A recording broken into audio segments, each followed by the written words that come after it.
நாம் கர்த்தருடைய வார்த்தைக்கு சொல்லுவோம், திருப்பிக் கொள்வோம். 1 கொரிந்தியர் 1:23. நாங்களோ சிலுவையில் அறையப்பட்ட கிறிஸ்துவை பிரசங்கிக்கிறோம். ஜெபிப்போம். நல்ல பிதாவே, கர்த்தராகிய இயேசு நாமத்தில் உம்முடைய சமூகத்திலே நாங்கள் வருகிறோம். ஆசீர்வதிக்கப்பட்ட இந்த வேலைக்காக நாங்கள் உமக்கு நன்றி செலுத்துகிறோம். மனுஷன் அப்பத்தினால் மாத்திரமல்ல, கர்த்தருடைய வாயிலிருந்து புறப்படுகிற ஒவ்வொரு வார்த்தையினாலும் பிழைக்கிறான் என்று நாங்கள் வாசிக்கிறோமே. கர்த்தாவே, பிழைப்புக்கேற்ற வார்த்தைகளை இந்த நாளிலே நீர் எங்களுக்கு அனுப்பி அருள வேண்டும்படியாய் நாங்கள் ஜெபிக்கிறோம். தகப்பனே, உடைய வார்த்தை கொண்டு எங்களோடு நீர் பேசும். இந்த வார்த்தையினாலே எங்களுடைய மனதை மறுரூபமாக்கும். இயேசு நாமத்தில் பிதாவே, ஆமென். மறுபடியும் வாசிக்கிறேன், கவனிங்கள். நாங்களோ சிலுவையில் அறையப்பட்ட கிறிஸ்துவை பிரசங்கிக்கிறோம். ஆண்டவராக இயேசு கிறிஸ்துவை ஏற்றுக்கொள்ளாதவர்கள் இந்த காலை வேளையிலே இருப்பில் என்று சொன்னால், ஆண்டவராக இயேசு கிறிஸ்துவை உடைய சொந்த இரட்சகராக, உடைய ஆண்டவராக, உடைய தேவனாக உடைய இல்லத்திலே நீங்கள் ஏற்றுக்கொள்ள வேண்டும். இயேசுவே நீரின் ஆண்டவர், என் இரட்சகர், எனக்காக கல்வாரி சிலுவையிலே அடிக்கப்பட்டு நொறுக்கப்பட்டு என்னுடைய பாவங்களை சுமந்தி, என்னுடைய சாபங்களை சுமந்தி, என்னுடைய வியாதியை சுமந்தி, என்னுடைய தரித்திரத்தை சுமந்தி, அதை சுமந்து தீர்த்திருக்கிறீர், என்னுடைய ஆண்டவராக நான் ஏற்றுக்கொள்ளுகிறேன் என்று ஏற்றுக்கொள்ள வேண்டியது அவசியமாக இருக்கிறது. எதற்காக ஏற்றுக்கொள்ள வேண்டும்? உங்களுடைய நல்ல எதிர்காலத்துக்காக, உங்களுடைய ஆசீர்வாதத்துக்காக, உங்களுடைய சுகத்துக்காக, உங்களுடைய பாதுகாவலுக்காக, உங்களுடைய வெற்றிக்காக, உங்களுடைய நல்ல எதிர்காலத்துக்காக இந்த இயேசுவை ஆண்டவராக ஏற்றுக்கொள்ள வேண்டும். ஏற்றுக்கொள்ளும் பொழுது மெய்யாகவே ஆண்டவராக இயேசு கிறிஸ்து உங்கள் கண்ணீரை ஆவியும் துடைப்பார், உங்களை வாழ வைப்பார். எனவே ஆண்டவராக இயேசு கிறிஸ்துவை ஏற்றுக்கொள்ளாதவர்கள் ஆண்டவராக இயேசு கிறிஸ்துவை ஏற்றுக்கொள்ளுங்கள். அது மாத்திரமல்ல, கடந்த பல வாரங்களாக God is our Father, தேவன் நம்முடைய தகப்பன் என்கிற தலைப்பிலே ஒரு தொடர் போதனையை ஞாயிற்றுக்கிழமை காலை ஆராதனைகளிலே நாம் பார்த்து கொண்டு வருகிறோம். அது மட்டுமல்ல, இப்பொழுது இதில் நம்முடைய தகப்பன் எப்படிப்பட்ட தகப்பனாக இருக்கிறார் என்பதை பார்த்து கொண்டு வருகிறோம். நம்முடைய தகப்பன் எப்படிப்பட்ட தகப்பனாக இருக்கிறார்? இந்த உலகத்திலே அநேக தகப்பன்மார்களை நாம் பார்க்கிறோம். ஏராளம் தகப்பன்மார்கள் இருக்கிறதை நாம் பார்க்கிறோம். ஒவ்வொரு தகப்பன்மார்களும் ஒவ்வொரு விதமாக இருக்கிறார்கள். இந்த தகப்பனை போல அந்த தகப்பன் இல்லை, அந்த தகப்பனை போல இந்த தகப்பன் இல்லை. இதை வைத்துக்கொண்டு பாருங்க, பரலோக தகப்பனை நாம் அளவிடக் கூடாது. பரலோக தகப்பன் இப்படித்தான் இருப்பாரோ என்று அளவிட கூடாது. பரலோக தகப்பனை நாம் சத்திய வேதத்திலே பார்க்க வேண்டும். பரலோக தகப்பன் இந்த புஸ்தகத்தை நமக்கு எழுதி கொடுத்திருக்கிறார். எதற்காக? பல நோக்கங்களுக்காக எழுதி கொடுத்திருக்கிறார். அதில் ஒரு நோக்கம் என்ன? அப்பாவை நாம் அறிந்து கொள்ள வேண்டும். இந்த புஸ்தகத்தின் மூலமாக, இந்த புஸ்தகத்திலிருந்து இந்த பரலோக தகப்பனை நாம் என்ன செய்ய வேண்டும்? அறிந்து கொள்ள வேண்டும்.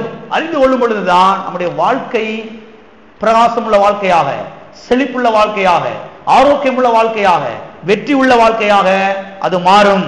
எனவேதான் இந்த சத்தியத்தை நாம் தொடர்ந்து பார்த்து கொண்டு வருகிறோம். திருப்பிக் கொள்வோம். 2ஆம் வசனம். தேவனையும் நம்முடைய கர்த்தராகிய இயேசுவையும் அறிகிற அறிவினால் உங்களுக்கு கிருபையும் சமாதானமும் பெருக கடவது. இங்கே அப்போஸ்தலனாகிய பேதுரு என்ன சொல்கிறார்?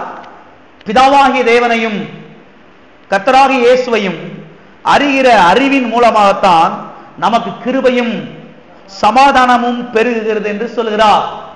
எனவே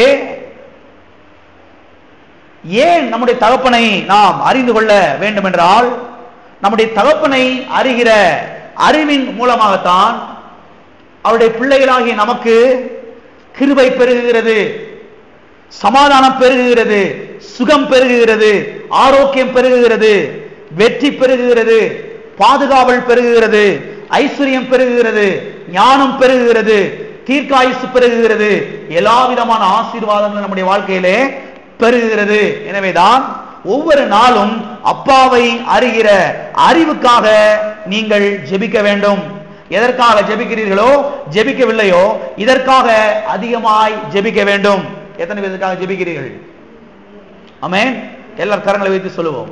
தகப்பனே, உம்மை அறிகிற அறிவிலே வளர எனக்கு உதவி செய்யும். தகப்பனே, உம்மை அறிகிற அறிவிலே வளர எனக்கு உதவி செய்யும். ஒவ்வொரு நாளும் இதற்காக நாம் ஜெபிக்க வேண்டும். அது மட்டுமல்ல, இப்பொழுது நம்முடைய தகப்பன் எப்படிப்பட்ட தகப்பனாக இருக்கிறார் என்பதை நாம் பார்த்து கொண்டு வருகிறோம்.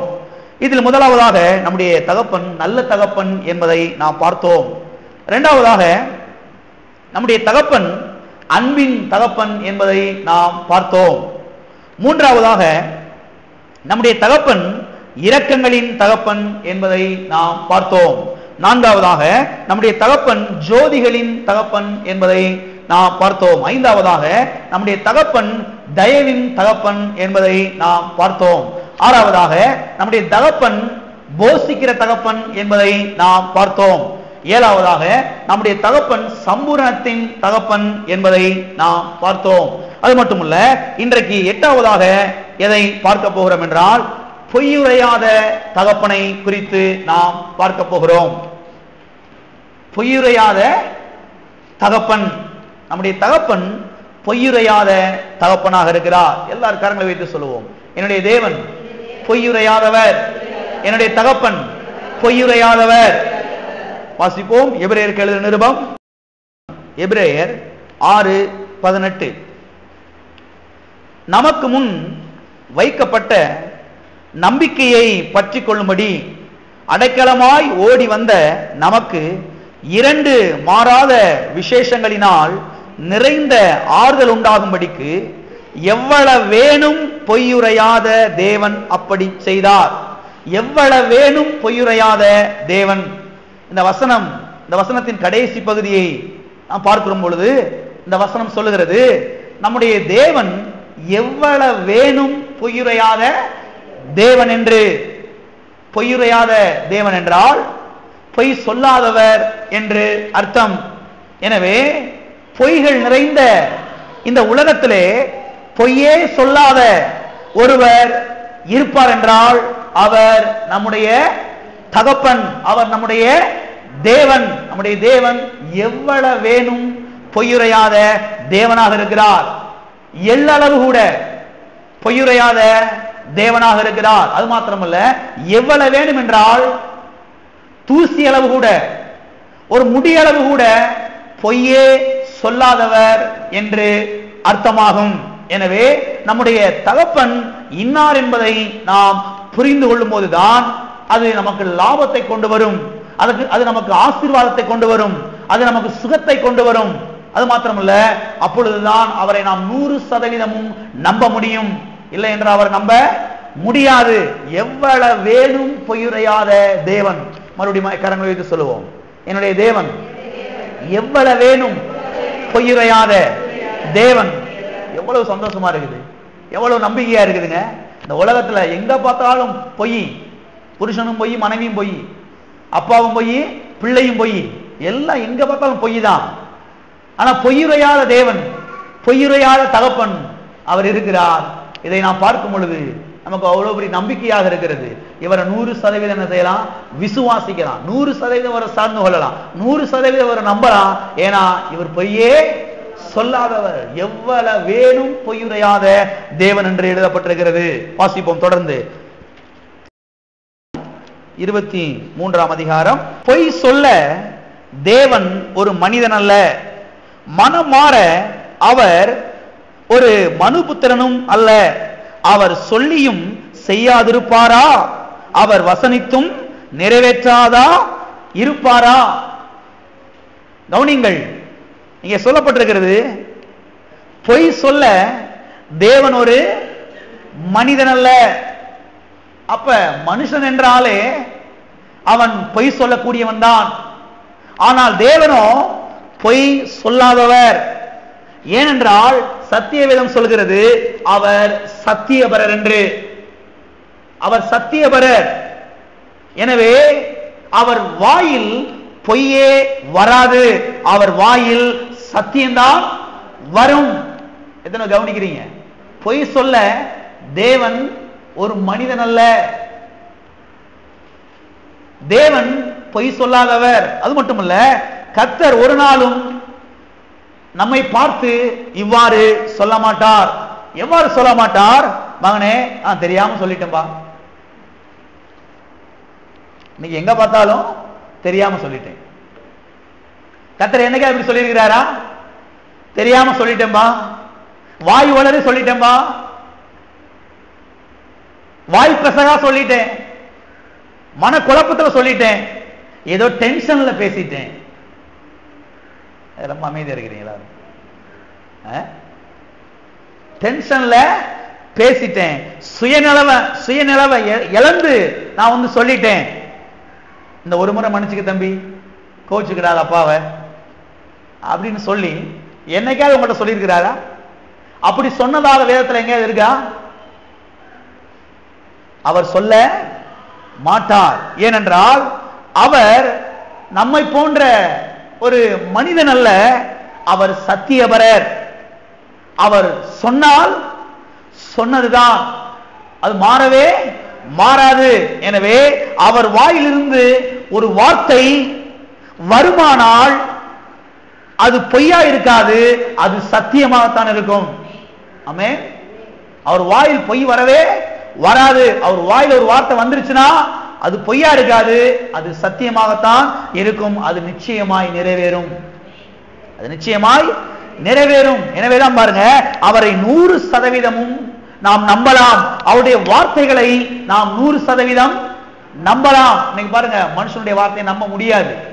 இன்னைக்கு ஒரு மாதிரியா பேசிடுவோம், நாளைக்கு ஒரு மாதிரியா பேசிடுவோம், நாளை கழிச்சு ஒரு மாதிரியா பேசுறோம். நான் எப்ப சொன்னேன்னு சொல்லிடுவான், நான் சொல்லவே இல்லைன்றான். சத்தியம் கூட பண்ணிடுவான், நான் எங்க வேணாலும் சத்தியம் பண்றேங்க, நான் சொல்லவே இல்லைன்னு சொல்லிடுவான். தேவன் அப்படிப்பட்டவர் கிடையாது. தேவன் பொய் சொல்லாதவர். எவ்வளவேனும் எள்ளளவு கூட, தூசி அளவு கூட, ஒரு முடி அளவு கூட அவர் பொய்யை இதுவரைக்கும் சொன்னதே கிடையாது. இனிமேல் சொல்ல மாட்டார், சொல்ல தேவை கிடையவே கிடையாது. அவர் சத்தியபரராய் இருக்கிறார். எனவே பாருங்க, நம்முடைய தேவனை நாம் அறிந்து கொள்ள வேண்டும். நம்முடைய தேவன் யார், அவர் எப்படிப்பட்டவர் என்பதை நாம் அறிந்து கொள்ளும் பொழுதுதான் நம்முடைய வாழ்க்கையின் தராதரம் உயர ஆரம்பிக்கும், நம்முடைய வாழ்க்கையிலே ஆசீர்வாதங்கள் பெருக ஆரம்பிக்கும். 100% கர்த்தர் என்ன செய்யலாம்? நம்பலாம். ஆமென். வாசிப்போம் தொடர்புக்கு அநேக வசனங்களை. 1 சாமுவேல் 15ஆம் அதிகாரம் 29. இஸ்ரவேலின் ஜெயபலமானவர் பொய் சொல்லுகிறதும் இல்லை, தாம் சொன்னதை பற்றி மனஸ்தாபப்படுகிறதும் இல்லை. மனமாற அவர் மனுஷன் அல்ல என்றான். இஸ்ரவேலின் ஜெயபலமானவர் பொய் சொல்லுகிறதில்லை. இங்கே தீர்க்கதரிசியாகிய சாமுவேல் என்ன சொல்லுகிறார்? இஸ்ரவேலின் ஜெயபலமானவர் பொய் சொல்லுகிறது இல்லை. சொன்ன பிறகு இவ்வாறு சொல்லிவிட்டோமே என்று அவர் கவலைப்படுகிறவரும் அல்ல, அவர் மாறி மாறி பேசுகிறவரும் இல்லை என்று இங்கே தீர்க்கதரிசியாகிய சாமுவேல் சொல்லுகிறார். எனவே நம்முடைய தேவன் ஏதோ ஒன்றை சொல்லிவிட்டு பிறகு இதை எப்படி நிறைவேற்றப் போகிறோம் என்று அவர் தலையை பீத்துக் கொள்கிற தேவன் அல்ல. இதை எப்படி நிறைவேற்றப் போகிறோம் என்று அவர் கவலைப்படுகிற தேவனும் அல்ல. அல்லது சொன்ன வார்த்தையை மறுபடியும் நான் வாபஸ் வாங்கிக்கிறேன்பா அப்படின்னு சொல்லுகிற தேவனும் அல்ல. அவர் சொன்னால் சொன்னதுதான், அவர் சொன்னால் அது நிறைவேறும். அவர் பொய்யுரையாதவர், அவர் சத்தியபரர், அவர் மாறாதவர். ஆமென். என்னைக்காவது அவர் வாபஸ் வாங்கியிருக்கிறாரா? தம்பி தெரியாம சொல்லிட்டேன்பா, சொன்ன வார்த்தை மறுபடியும் என்கிட்ட நீ கொடுத்துரு, ஏதோ தெரியாம வளரிட்டேன் அப்படின்னு என்னைக்காவது கர்த்தர் உங்கள்கிட்ட வார்த்தை வாபஸ் வாங்கியிருக்கிறாரா? நம்முடைய தேவன் எவ்வளவேனும் பொய்யுரையாத தேவனாக இருக்கிறார். எல்லளவு கூட அவற்றை பொய் கிடையவே கிடையாது. வாசிப்போம் யோபுவின் சரித்திர புஸ்தகம் 33ஆம் அதிகாரம் 14ஆம் வசனம். வாசிக்கிறேன், கவனிங்கள். தேவன் ஒரு விசை சொல்லி இருக்கிற காரியத்தை 2ஆம் விசை பார்த்து திருத்துகிறவரும் அல்லவே. விளக்கமே தேவையில்லை நினைக்கிறேன், நல்ல மொழிபெயர்த்திருக்கிறாங்க. தேவன் ஒரு விசை சொல்லி இருக்கிற காரியத்தை 2ஆம் விசை பார்த்து திருத்துகிறவரும் அல்லவே. இங்கே எலிகு என்கிற ஒரு தேவனுடைய மனுஷன் யோபுவை பார்த்து சொல்லுகிறான். என்ன சொல்லுகிறான்? தேவன் ஒரு விசை சொல்லி இருக்கிறதை இரண்டாம் விசை பார்த்து அவர் திருத்துகிறவர் அல்ல, அவர் சரி செய்கிறவர் அல்ல, அவர் மாற்றிக்கொள்கிறவர் அல்ல என்று சொல்லுகிறான். எனவே அன்றைக்கும் சரி, இன்றைக்கும் சரி, என்றைக்கும் சரி, மனுஷனுக்குத்தான் திருத்தம் தேவையா இருக்கிறது. எங்கே திருத்தம் தேவையா இருக்கிறது? வாயின் வார்த்தையிலே திருத்தம் தேவையா இருக்கிறது. ஆனால் கர்த்தருக்கு திருத்தம் என்பது தேவையே இல்லை. ஏனென்றால் அவர் எப்பொழுதுமே சரியாகத்தான் இருக்கிறார். எப்பொழுதுமே அவர் சரியாகத்தான் இருக்கிறார். எத்தனைக்கு விளங்குது? மனுஷனுக்குத்தான் திருத்தம் தேவை. மனுஷன்தான் ஒன்றை பார்த்து மாற வேண்டியதா இருக்கிறது, ஒன்றை பார்த்து சரி செய்ய வேண்டியதா இருக்கிறது. எங்கே சரி செய்ய வேண்டியதா இருக்கிறது? வாயின் வார்த்தையிலே. ஆனால் தேவனுக்கு திருத்தம் தேவையே இல்லை. ஏனென்றால் அவர் எப்பொழுதுமே சரியாகத்தான் இருக்கிறார். ஏதாவது சொல்லுங்க. தேவன் எப்பொழுதுமே சரியாகத்தான் இருக்கிறார். அப்ப யாருதான் சரியா இல்ல? நம்ம தான் சரியா இல்ல, நம்ம தான் சரியாகணும். எங்க சரியாகணும்? சத்தமா சொல்லுங்க. எங்கெங்க சரியாகணும்? வாயின் வார்த்தையிலே சரியாக வேண்டும். கவனிங்க, இது தெரியாததுனாலேதான் அநேக கிறிஸ்தவ விசுவாசிகள் கர்த்தரை மாற்றுகிற முயற்சியிலே அவர்கள் ஈடுபடுகிறார்கள். நெடுமுழங்கால நின்று ஜெபித்தால் கர்த்தர் மாறிவிடுவார். பட்டினி கிடந்து ஜெபித்தால் கர்த்தர் மாறிவிடுவார். எச்சி விழுங்காம இருந்து ஜெபித்தால் கர்த்தர் மாறிவிடுவார். நைட்டு 2 மணிக்கு எழுப்பி நின்று நெடுமுழங்கால் நின்று கத்தி ஜெபம் பண்ணா கர்த்தர் மாறிவிடுவார் என்று இவர்கள் எதிர்பார்க்கிறார்கள். ஆனால் கர்த்தர் மாறவே இல்லை. அவர் மாற மாட்டார். அவருக்கு மாற்றம் தேவையில்லை. எத்தனை விளங்குகிறது? அவருக்கு மாற்றம் தேவையில்லை. அவருக்கு மாற்றம் தேவையில்லை என்றால் எனக்கு உங்களுக்கு தான் மாற்றம் தேவை. எங்கே மாற்றம் தேவை? மனதிலும் வாயிலும் மாற்றம் தேவை. மொட்டியிலும் வயிற்றிலும் கிடையாது. கிறிஸ்தவ உலகமே வயிற்றிலையும் மொட்டியிலையும் தான் கண்ணவே வச்சிருக்குது. வயிறை பட்டினி போடணும், மொட்டியை போட்டு தேய்க்கணும். கர்த்தர் சொல்றாரு மொட்டி நல்லா இருக்கட்டும், வயிறு நல்லா இருக்கட்டும். இப்ப மாற்றம் எங்க தேவைன்னா உன் மனதிலேயும் உன்னுடைய வாயிலையும் தான் மாற்றம் தேவை. எனவே கர்த்தரை மாற்றுகிற முயற்சியிலே நாம் இறங்கினோம் என்றால் நாம் தோற்று போய் விடுவோம். அநேக கிறிஸ்தவ விசுவாசிகள் தோற்று போனார்கள். காரணம் என்ன? இவர்கள் இவருடைய மனதையும் இவருடைய வாயையும் மாற்றுவதற்கு பதிலாக கர்த்தரை மாற்றுகிற முயற்சியில் இறங்கினார்கள். அவர்கள் தோற்று போனார்கள். ஆயிரமான கிறிஸ்தவர்கள் தோற்று போனார்கள். காரணம் என்ன? கர்த்தரை மாற்றுகிற முயற்சியில் இவர்கள் இறங்கினார்கள். கவனிக்க வேண்டிய விஷயம் என்ன? கர்த்தருக்கு மாற்றம் தேவையே இல்லை. அவர் மாற தேவையில்லை, மாற அவசியம் இல்லை. அவர் மாற மாட்டார். அவர் எப்பொழுதுமே சரியாகத்தான் இருக்கிறார். அவருக்கு மாற்றம் தேவையில்லைனா எனக்கு உங்களுக்கு தான் மாற்றம் தேவை. எங்கே மாற்றம் தேவை? மனதிலே மாற்றம் தேவை, வாயிலே மாற்றம் தேவை. எனவே பாருங்க, வேண்டாத முயற்சியெல்லாம் விட்டுறணும். நான் நெடுமுழங்கால ஜெபம் பண்ணா கர்த்தர் மாறிடுவாரு. அவர் தான் மாறவே மாட்டாரு. அப்புறம் எங்க நீங்க போய் மாத்த போறீங்க? எதுக்கு 21 உபவாசம் போட்டிருக்கீங்க? கர்த்தர் எப்படியாவது மனம் இறங்கி மாறிட மாட்டாரா? அவர் மாறவே மாட்டாருங்க. அவர் மாறவே மாட்டாரு. மாற்றம் உங்களுக்கு தேவை. உங்க வாயை மாற்றுங்கள், உங்கள் மனதை மாற்றுங்கள். நல்ல எதிர்காலம் உங்களுக்கு அமையவே அமையும். இதுக்கு பதிலாக பட்டினியா கிடக்க போறேன், உபவாசம் இருக்க போறேன், மொட்டையை போட்டு தேய்க்க போறேன், கண் விழிச்சு நைட்டு 2 மணிக்கு நான் ஜெபம் பண்ண போறேன்னா கர்த்தர் மாற போறது கிடையாது. மாற்றம் எனக்கு உங்களுக்கு தான் தேவை. மறுபடியும் சொல்றேன், மனதிலேயும் வாயிலேயும் மாற்றம் தேவை. உங்களுடைய மனதை மாற்றுங்கள் தேவனுடைய வார்த்தையை கொண்டு. இந்த வாயை மாற்றுங்கள் தேவனுடைய வார்த்தையை கொண்டு. நான் சொல்லுகிறேன், எல்லாமே மாறிவிடும். உங்களுடைய மனது மாறும் பொழுது வார்த்தையினாலே, இந்த வார்த்தையினாலே வாய் மாறும் பொழுது எல்லாமே மாறும். எல்லாமே சிக்க ஆரம்பிக்கும். இவ்வளவு நாள் சிக்காத காரியங்கள் இப்ப சிக்க ஆரம்பிக்கும். இவ்வளவு நாள் பிடிபடாத காரியங்கள் இப்பொழுது பிடிபட ஆரம்பிக்கும். இவ்வளவு நாள் வராத காரியங்கள் வர ஆரம்பிக்கும். இவ்வளவு நாள் வாய்க்காத காரியங்கள் வாய்க்க ஆரம்பிக்கும். உங்களுடைய மனது மாறும் பொழுது, உங்களுடைய வாய் மாறும் பொழுது. கிறிஸ்தவ உலகம் இதை பார்க்கவே தவறிவிட்டது. கண்டுபிடித்தவர் ஒரு சிலர் தான். அவர்களுக்கு தெரிஞ்சதெல்லாம் உபவாசம் இருக்கணும், மொட்டையை போட்டு தேய்க்கணும், எச்சி உள்ள நாம கிடக்கணும். நீங்க 7 நாள் இருந்தீங்களா? நான் 20 நாள் இருந்தேன். யாரும் மடலா கொடுக்க போறாங்க?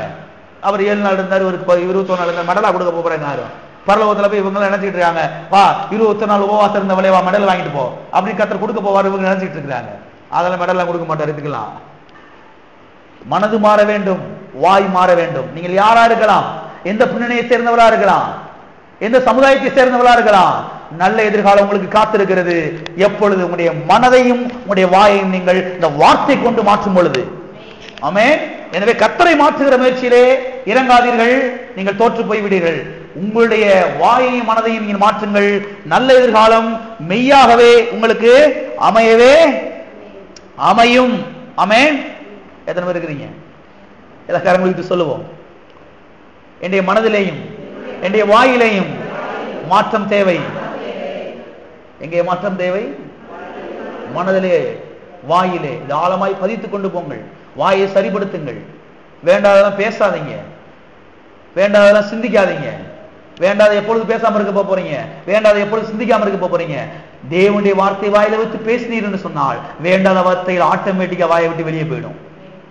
மனதிலே தேவனுடைய வார்த்தையை வைத்து நீங்கள் தியானிக்க ஆரம்பித்து விட்டீர்கள் என்று சொன்னால் வேண்டாத சிந்தனைகள் மனதில் வரவே வராது. நான் சொல்கிறேன், வாழ்க்கையில நீங்க வெற்றி பெற ஆரம்பித்து விடுவீர்கள். இதுதான் வெற்றியின் ரகசியம். பாஸ்டர், வெற்றியின் ரகசியம் என்ன பாஸ்டர்? மனதிலே தேவனுடைய வார்த்தையை வைத்து தியானியுங்கள், வாயில தேவனுடைய வார்த்தையை வைத்து பேசிக்கொண்டே இருங்கள். நான் சொல்லுகிறேன், நீங்கள் வெற்றி பெறுவீர்கள். நிச்சயமாய் வெற்றி பெறுவீர்கள். இன்னைக்கு நாளைக்கு நிச்சயமாய் வெற்றி உங்களுக்கு வரும். ஆமென். அது மட்டுமல்ல, அநேகர் என்ன சொல்லுகிறார்கள் என்றால், அவர் சொன்ன காரியங்கள் எதுவுமே இந்த வாழ்க்கையிலே நடக்கவில்லையே என்று சொல்லுகிறார்கள். எவ்வளவேனும் பொய்யுரையாத தேவன், அவர் அநேக வாக்குத்தத்தங்களை பண்ணியிருக்கிறாரியா, ஆனா அவர் வாக்குத்தத்தம் பண்ணது அநேக காரியங்கள் இந்த வாழ்க்கையில் நடக்கலையே என்று பாருங்க. அநேகர் பாருங்க ஆதங்கப்பட்டு அவர்கள் சொல்லுகிறார்கள். இதற்கு அநேக பதில்களை நான் உங்களுக்கு சொல்ல முடியும். நம்முடைய கீழ்ப்படியாமை, நம்முடைய அவிசுவாசம், நம்முடைய பயம், நம்முடைய விசுவாச குறைவு, நம்முடைய எரிச்சல், நம்முடைய கோபம், நமக்குள்ள இருக்கக்கூடிய பகை, இப்படிப்பட்ட அநேக காரியங்கள் அதை நாம் சொல்லலாம். ஆகவே இவைகளை நாம் சரி செய்யும் போது மெய்யாகவே அவருடைய வாக்குத்தத்தங்கள் நம்முடைய வாழ்க்கையிலே நிச்சயமாக என்ன செய்யும்? நிறைவேறும். ஆழமாய் கவனியுங்கள். நம்முடைய தேவன் பொய்யுரையாத தேவன் தான், இதுல எந்த சந்தேகமும் இல்லவே இல்லை. ஆனால் தேவனுடைய வாக்குத்தத்தங்கள் நம்முடைய வாழ்க்கையிலே நிறைவேற வேண்டும் என்றால் நம்முடைய ஒத்துழைப்பு அவருக்கு தேவையா இருக்கிறது. ஆழமாய் கவனியுங்கள். நம்முடைய உதவி அவருக்கு தேவையில்லை, நம்முடைய ஒத்துழைப்பு அவருக்கு தேவை. நம்முடைய உதவி அவருக்கு தேவையே இல்லைங்க. நம்முடைய உதவியே இல்லாமலா கர்த்தர் இந்த வானத்தின் பூமியை சிருஷ்டித்திருக்கிறார். யாருடைய உதவி அவருக்கு தேவையில்லை. யாருடைய உதவி இல்லாமையே கர்த்தர் வானத்தை அழகாய் படைத்திருக்கிறார், பூமியை அழகாய் படைத்திருக்கிறார், சூரியனை அழகாய் படைத்திருக்கிறார், சந்திரனை அழகாய் படைத்திருக்கிறார், ஆயிரமான நட்சத்திரங்களை அவர் படைத்திருக்கிறார். இன்னும் மனுஷன் கண்டுபிடிக்க முடியாத, பார்க்காத அநேக காரியங்கள் உலகத்தில் இருக்கிறது. எல்லாவற்றையும் நம்முடைய உதவியே இல்லாமல் அவர் படைத்திருக்கிறார். நம்முடைய உதவி அவருக்கு தேவையில்லை. ஆனால் உங்களுடைய வாழ்க்கையிலே கர்த்தர் ஏதோ ஒன்றை செய்ய வேண்டும் என்றால் உங்களுடைய ஒத்துழைப்பு, உங்களுடைய கோஆபரேஷன் அவருக்கு தேவையா இருக்கிறது. உங்களுடைய ஒத்துழைப்பு இல்லாமல் தேவன் உங்களுடைய வாழ்க்கையில் எதையுமே செய்ய முடியவே முடியாது. ஆழமாய் வைத்துக் கொள்ளுங்கள். உங்களுடைய உதவி அவருக்கு தேவையே இல்லை. ஆனா உங்க வாழ்க்கையில் ஏதோ ஒன்றை கர்த்தர் செய்ய வேண்டும் என்றால் உங்களுடைய ஒத்துழைப்பு அவருக்கு தேவையாக இருக்கிறது. நம்முடைய வாயும் நம்முடைய மனதும் அவரோடு கூட ஒத்து போகும் பொழுது அவருடைய வாக்குத்தத்தங்கள் நம்முடைய வாழ்க்கையில் என்ன செய்யும்? அப்படியே பலிக்க ஆரம்பிக்கும். மறுபடியும் சொல்றேன், கவனிங்க. நம்முடைய வாயும் நம்முடைய மனதும் தேவனுடைய வாக்குத்தத்தங்களோடு ஒத்து போகும் பொழுது மெய்யாகவே தேவனுடைய வாக்குத்தத்தங்கள் நம்முடைய வாழ்க்கையில் என்ன செய்யும்? நிறைவேறும். அநேகருக்கு ஒத்து போகல, அதனாலதான் நடக்கல.